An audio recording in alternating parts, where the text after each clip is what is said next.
Hollow Knight's hardest challenge has to be the Pantheon of hallownest. However, if you add all of the 4 bindings, it becomes significantly harder. I'm here in this video to give tips and tricks on how to beat it easier.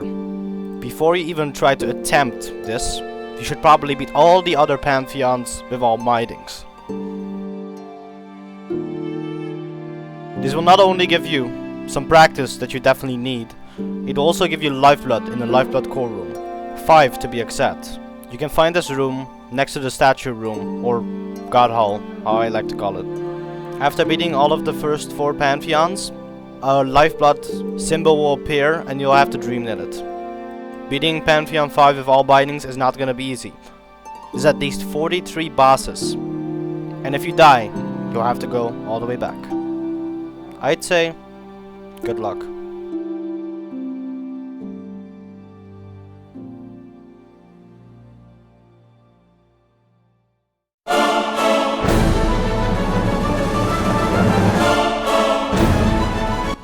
Once you enter the Pantheon, you'll be met with the Vengefly duo.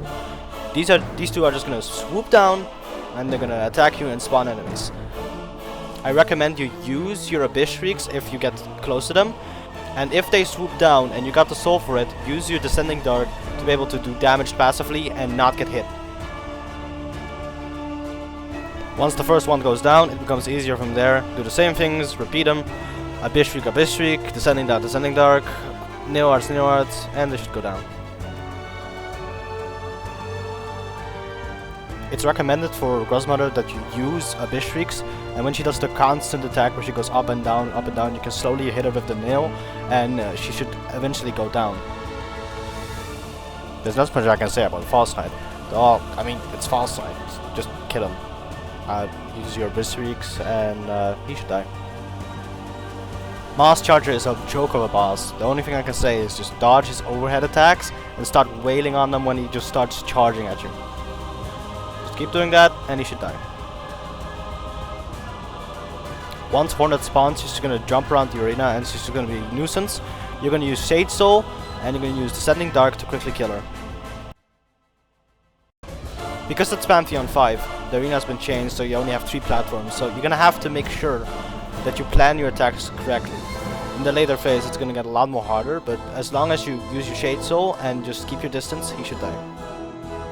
Dung Defender has a lot of attacks, and he also has a big health pool, but as long as you unearth him with your Descending Darks, then he shouldn't pose much of a threat. Once you get him into second phase, he's gonna do this long unearth attack. You're gonna stand where he's next, where he's gonna unburrow, and you're just gonna hit him with either your Nail Arts or just your normal attacks. Keep up the pace and you should eventually just die. Soul Warrior can get a little spicy because you're gonna spawn this little minion that floats around and goes after you. Use your Shade Souls and your Descending Darks together, and they should both die at the same time, which is great. Brooding Mawlek has a lot of health. However, luckily he is just small enough that you can dash through him.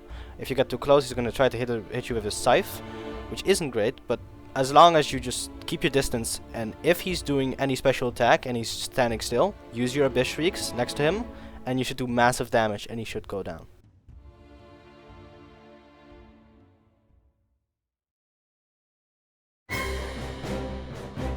Oro loves to jump. He really does love to jump. Every time he jumps, it's very easy to get a Abyss Shriek off or a heal off. It's really recommend you heal if you get low on in this fight, because later in, there's not really going to be a lot of moments where you can heal. If you poke on him, make sure to use your Descending Dark. Once Oro goes down, Mato will spawn. Make sure you use your Dream Nail to get a heal off. If there's one rule I have for the second phase of this fight, is never get between them. However, if you do get between them, make sure you use your Descending Darks to get invincibility frames to run away. Just keep chipping at their health and eventually one of them should go down. Once that happens, the fight becomes super easy. Just do the same thing you did for the first phase and Mato should be no more.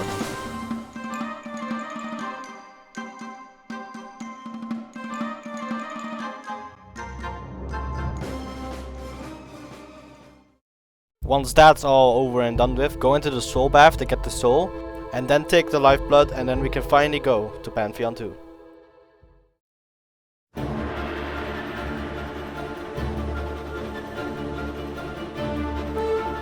Once Xero spawns, he will fly horizontally to the left and right, throwing his daggers at you. Use your nail arts whenever you can because they do massive damage.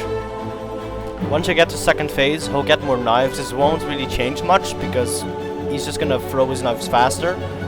Also, it's recommended to use the Shade Soul horizontally towards him to do double the damage to quickly kill him. Crystal Guardian does not pose much of a threat, but if I can say one thing about him is every time he tries to drop a laser and you got the soul, dash through him and use your Abyss Shrieks to do massive damage. Keep doing that, dash, Abyss Shriek, and he should go down really quickly. For first phase of Soul Master, we're gonna play it really defensive, because it would be a shame if you were to lose our lifeblood, because we're gonna need it for the fights to come. If he would ever to do his dash attack, you should jump behind him and use your Shade Soul to do double the damage. Keep up the pace and he should go to second phase.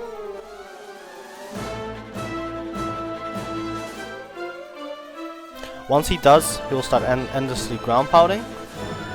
Eventually he'll go down and he'll just start throwing these soul balls at you. It's recommended you just use like your Abyss Shriek if you get close to him, or Descending Dark if you feel unsafe. Keep doing that and you should go down.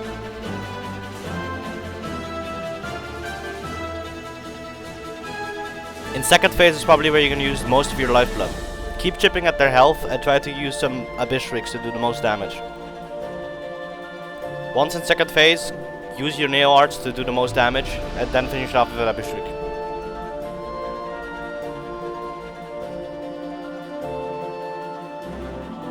There's not much there to be said about the Mantis Lord. Just keep using Nail Arts to make the fight faster, and if they cling on the wall, use an Abyss Shriek to do massive damage.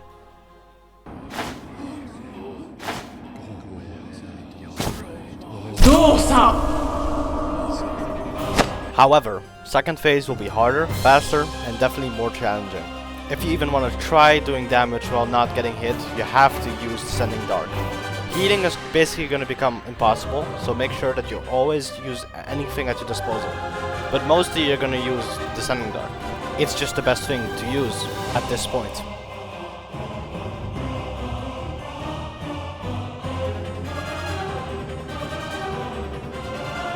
Eventually, if you keep fighting enough and do enough damage enough, one of them will go down and it will become super easy from there. Just keep attacking, keep using Descending Darks, keep just slashing, and they should all go down.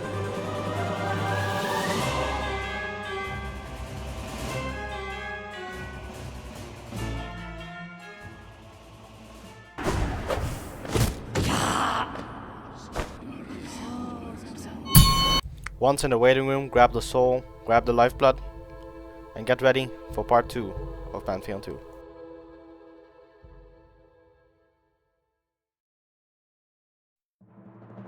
Once Marmu spawns, you're gonna stand on one of the sides of the map and you're gonna slowly hit her the other way. There's no spells you can use, you just have to hit her. Just keep hitting her and she should go down. Flukemarm's a joke, just kid it, I got nothing else to say. The thing about Broken Vessel that's so hard is the delayed swings. They can catch you off guard if you dash or jump too early. It's also going to spawn infected balloons, but very slowly, so it's not really going to change much of the fight. Just keep slashing and dash where you need to.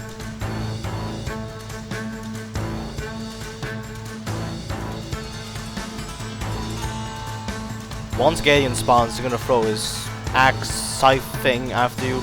You're always going to have to dash through it so it doesn't hit you, and it's just going to always miss you.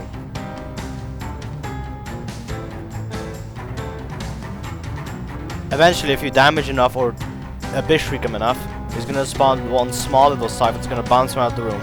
This won't change much if you know when to dash through them. Eventually he'll go down. Paintmaster Sheo's attacks are color coded, so always look at his brush when you need to know what he's going to do. The biggest one you should look out for is red, because it means he's going to ground pound you and you should dash away. If he shows yellow, it means he's going to try to slash you from a very far distance, and pink means that you should run away. If he gets knocked, make sure to Dream Nail for that juicy soul.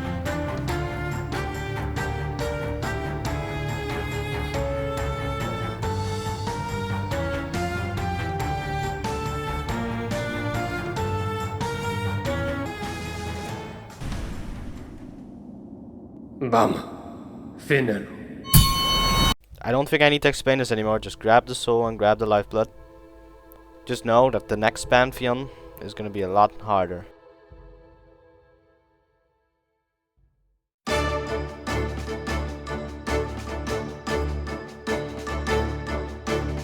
Hive Knight's core attacks are dashing towards you and dashing towards you from above. So make sure to always pogo on him when you get the chance. If he dashes you from above, however, try to run away. Eventually you create these spike traps that's gonna set off, so make sure to use a Descending Dark when he does that. Elderhood does not pose much of a threat, just keep hitting him from below and dash away when he uses his normal chakra attack. Don't get hit in this fight because you need the lifeblood for later.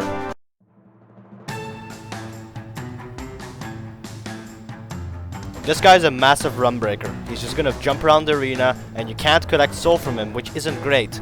Eventually he's gonna spawn primal aspects and Colosseum enemies. If he spawns enemies, make sure that they have to be dealt with before anything else. Make sure you use your soul for them. It doesn't matter, Nail Arts, a Shade Soul, a Bishriek, Descending Dark, whatever you have to do to make sure that he doesn't spawn more of them.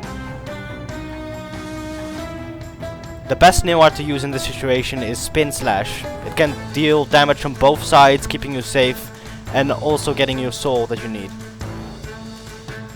If you want to deal damage to the boss itself, however, you're gonna have to wait until it jumps over you, and then use a Bishriek so you can do the most damage.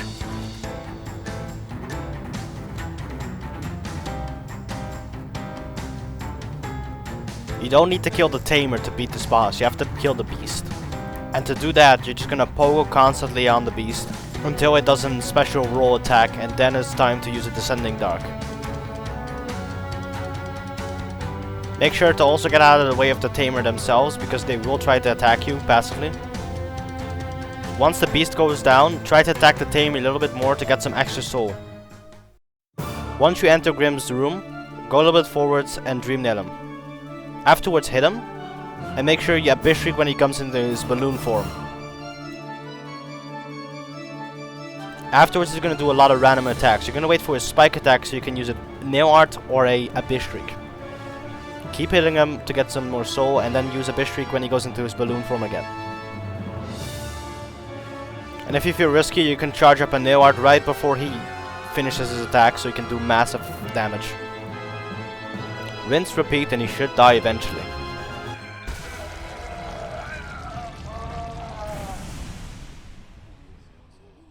Once again, we've made our way into the lifeblood room. Get the lifeblood, sit in the water for a bit, contemplate your life, and we're going into part 2. When the first Watcher Knight is spawning, get close and try to do a Bishriek when he's done with his animation. Then dash away from him when he's going to try to attack you. Always dash away when he uses his normal attacks.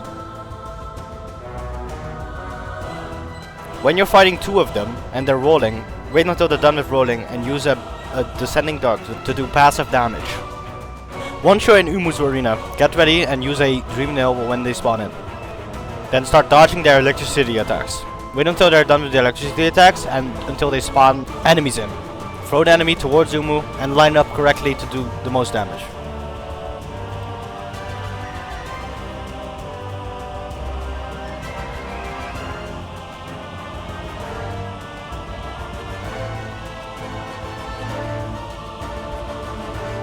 Flying Nosk is very similar to Vengefly King, but this time they have special attacks like throwing acid and spawning in enemies. Just wait until they go down and try to use a Descending Dark to do the most damage.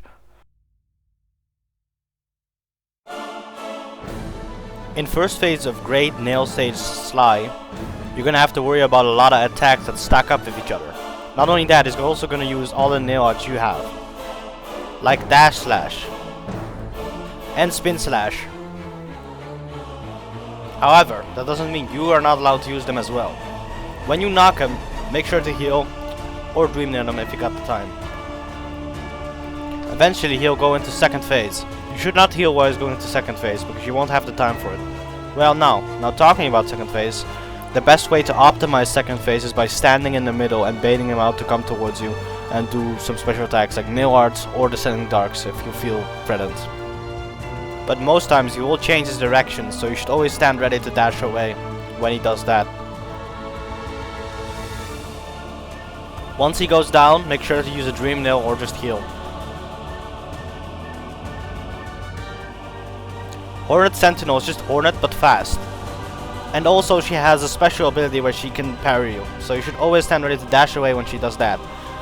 When you want some space between you and her, make sure to always stand ready to use a Sage Soul to do some juicy damage.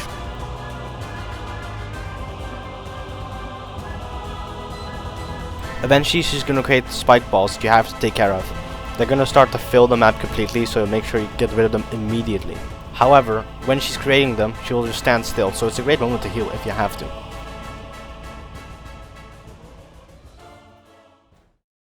The next Pantheon will house the most hardest bosses in the game, so it's recommended you just take a deep breath and maybe take a break if you feel uncomfortable.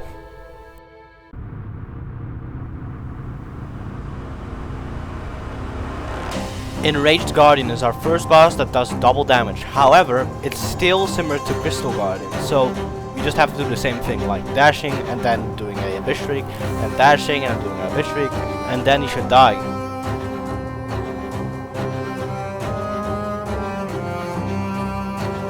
Nosk is the king of speed.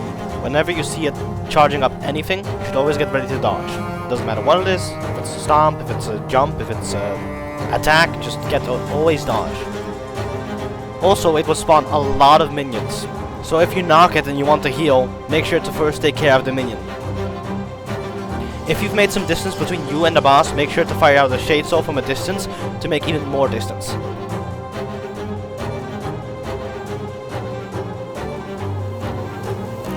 No Eyes will teleport randomly around the map. You'll have to chase it down and try to get some hits on it. However, the map is covered in thorns and there are random projectiles going everywhere. So for your own safety, you have to plan out your attack. And if you have the chance, use an Abyss Shriek for the massive damage you need. In second phase, double the bullets will spawn and they will become more fast and frantic. So you'll have to make sure that you quickly get to the boss and make sure you do the most damage. Traitor Lord deals double the damage, so you're gonna have to make sure you dodge every attack via a pogo, or if you get hit, you're gonna have to heal. But this is gonna become hard because he'll throw these scythes at you that will chase you down. However, they only do 1 damage, so they won't be much of a threat, but all other attacks will do double damage. If you feel threatened by anything, make sure to use a Descending Dark for invincibility frames and some great damage.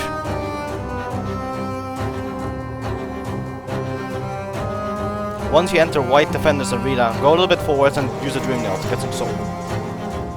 It's recommended you play very defensively after coming from the Traitor Lord. Later in the fight he's gonna do a bounce attack that's gonna end with a big shockwave, so always stand ready to use your Shade Dash whenever you can. In second phase he's gonna endlessly unborrow himself, making a lot of dung balls while doing it. Stand next to him and try to use an Abyss Shriek to do the most damage. But this unborrowing can get very random, so always stand ready to dash away. If you got a clear shot on him, make sure to always use any nail arts at your disposal.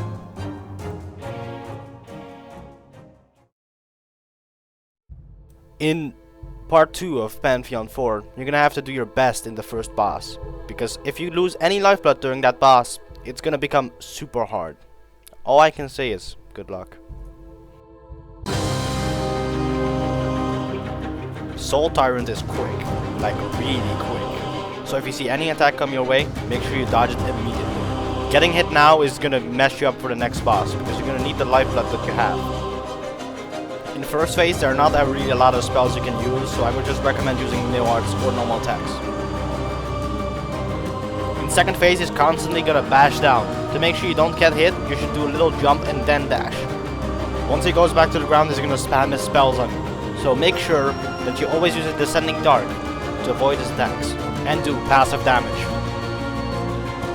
You probably won't do enough damage to take him down immediately, so just take your time and eventually he should go down.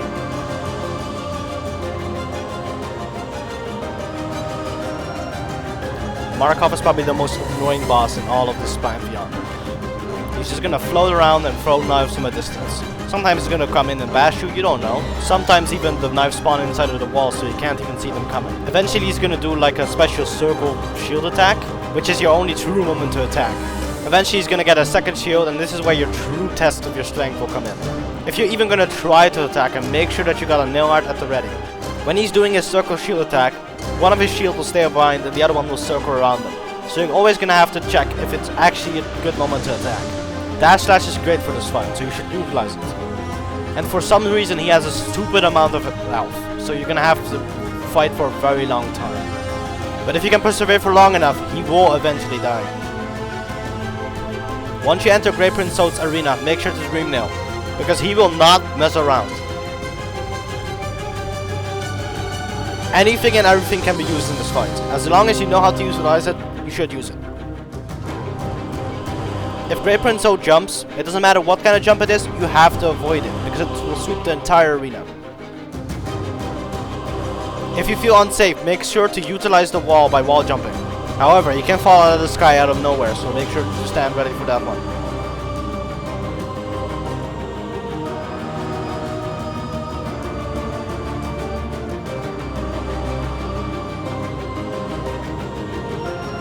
Once you enter Failed Champions Arena, make sure to you move a little bit forwards and get a Dream Nail in. This is going to allow you to do a Bishwick that's going to do massive damage.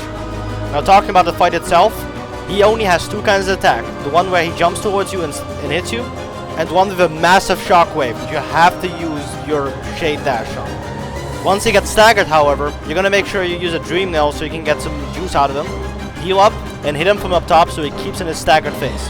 And get some soul out of him, and use an Abyss Shriek if you get the chance. Rinse and repeat, and if you just keep up the pace, he will eventually die.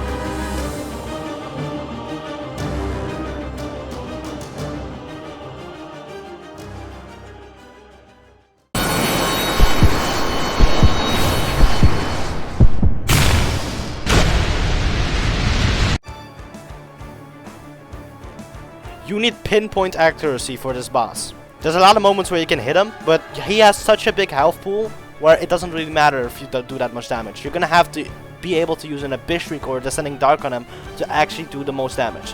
When he's finishing his Fire Geyser attack, do an Abyss Shriek because he can't teleport away while you're doing it. And as you probably already know, you should probably use Nail Arts. Unlike normal Grimm, when he's doing his Fire Balloon attack, you should not try to use an Abyss Shriek on him because it's way too risky. One more thing, health goes before anything else. Even if you lost one mask, you should probably fill it up.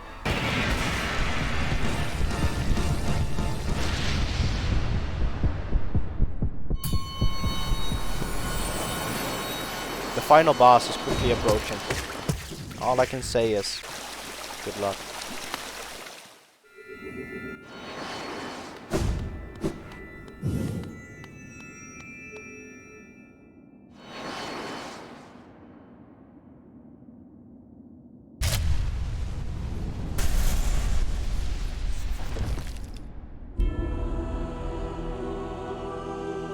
Pure Vessel is just practice. That's all he is.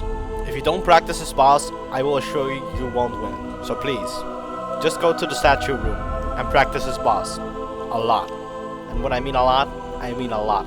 Enough so you can win every time. That's all I can say, to be honest.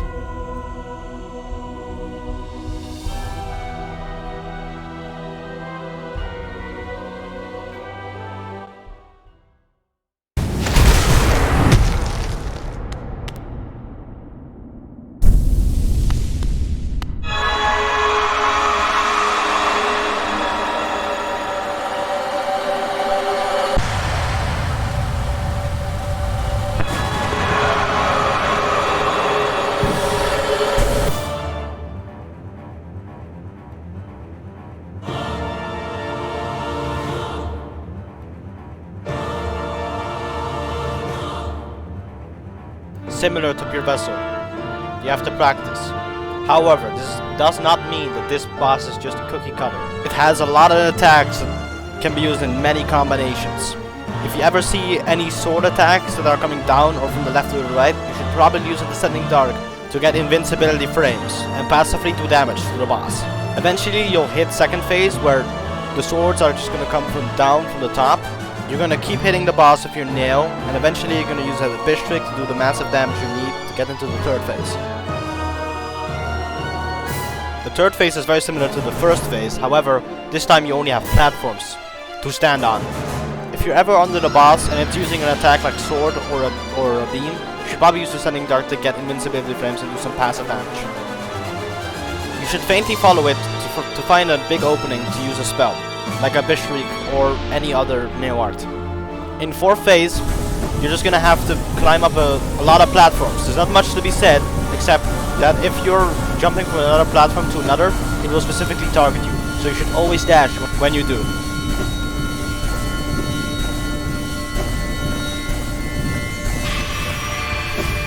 The last phase, you're gonna have to poke on the boss and make all the balls of light miss you. When they get off screen, they will disappear and they will not come back. Only normal attacks are recommended for your safety. Keep up the pace, and then you will do it.